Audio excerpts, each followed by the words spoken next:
আমার মেয়ে মাহিকে যখন প্রথম স্কুলে ভর্তি করেছিলাম নার্সারিতে, তখন ওকে স্কুলে দেওয়ার পর আমি কিন্তু প্রত্যেকটা দিনই বাইরে বসে থাকতাম।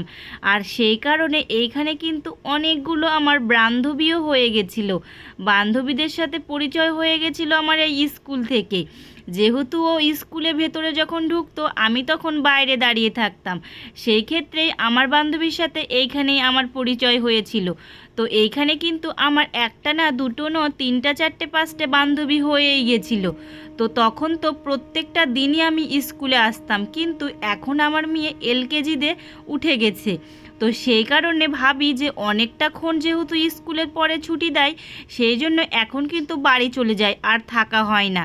তো কালকে আমরা সবাই মিলে প্ল্যান করেছিলাম যে আজকে আমরা স্কুলে গিয়ে থাকবো, যেহেতু মেয়ের স্কুলের পরীক্ষা হচ্ছে আর আজকে ছিল তার লাস্ট এক্সাম।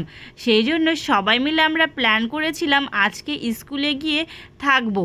সেই জন্য দেখো মেয়েকে প্রথমে আমরা স্কুলে ঢুকিয়ে দিলাম, ঢুকিয়ে দেওয়ার পর যে যার বাচ্চাকে ঢুকিয়ে দেওয়ার পর এই দিকে দেখো আমরা চলে আসলাম কফি হাউসে। এই কফি শপটা কিন্তু স্কুলের পাশেই আছে, একদম স্কুলের পাশেই। সেই জন্য দেখো এখানে আমরা চলে আসলাম। এখানে কিন্তু প্রায় আমরা আড্ডা দিতাম, এইখানেই বসে থাকতাম, এইখানে অনেকটা এনজয় করতাম, মজা করতাম। কিন্তু এখন আর আসা হয় না, কারণ এখন সেই 8টা থেকে স্কুল শুরু হলে 12:30টায় শেষ হয়। সেই জন্য আর আসি না, কারণ অনেকটা দেরি করেই ছুটি হয়। এইদিকে এসেই তো যে যার মনের গল্পগুলো করছিলাম। এইদিকে দেখছি আমার বান্ধবী একটা নতুন ফোন কিনেছে, সেই ফোনটাই দেখছিলাম। আর এইদিকে সবাই বলা বলি করছে যে কি খাবি না খাবি, এইগুলোই সবাই বলা বলি করছিল। যেহেতু এখানে আমরা 3জনে আছি, আরেকটা বান্ধবী কিন্তু এখনও আসেনি, সেই জন্যই অপেক্ষা করছিলাম যেহেতু ও আসবে, তারপরে আমরা সবাই মিলে একসঙ্গে খাওয়া দাওয়া করব। দেখো বলতে বলতে আমার আরেকটা বান্ধবীও চলে এসেছে। এইদিকে কিন্তু ওরা খাচ্ছিল চা, কফি, আরও অনেক কিছুই। তো যেহেতু আমি জানি আজকে যেহেতু আমরা যাব এখানে, মানে বান্ধবীর সাথে দেখা করতে থাকবো, তাহলে ওখানে তো খাওয়া দাওয়া হবেই। সেই জন্যে না আমি বাড়ি থেকে আজকে কিছু খেয়ে আসিনি, কারণ এখন আমি করছি ডায়েট, সেই জন্য উল্টোপাল্টা কোনো খাবারই আমি খাচ্ছি না। তো ওইখানে গিয়ে প্রথমত দুটো ডিম সিদ্ধ নিয়েছিলাম, যার মধ্যে একটা আমার বান্ধবী খেয়েছিল আর একটা আমি খেয়েছিলাম।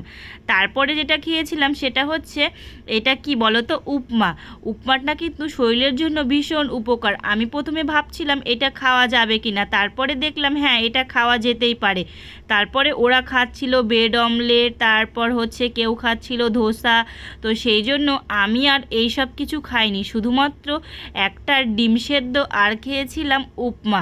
তো যাই হোক, আজকে কিন্তু আমরা অনেকটা মজা করেছি, অনেকটা এনজয় করেছিলাম, আর খুব ভালো লাগছিল অনেক দিন পর বন্ধুদের সাথে সময় কাটাতে পেরে।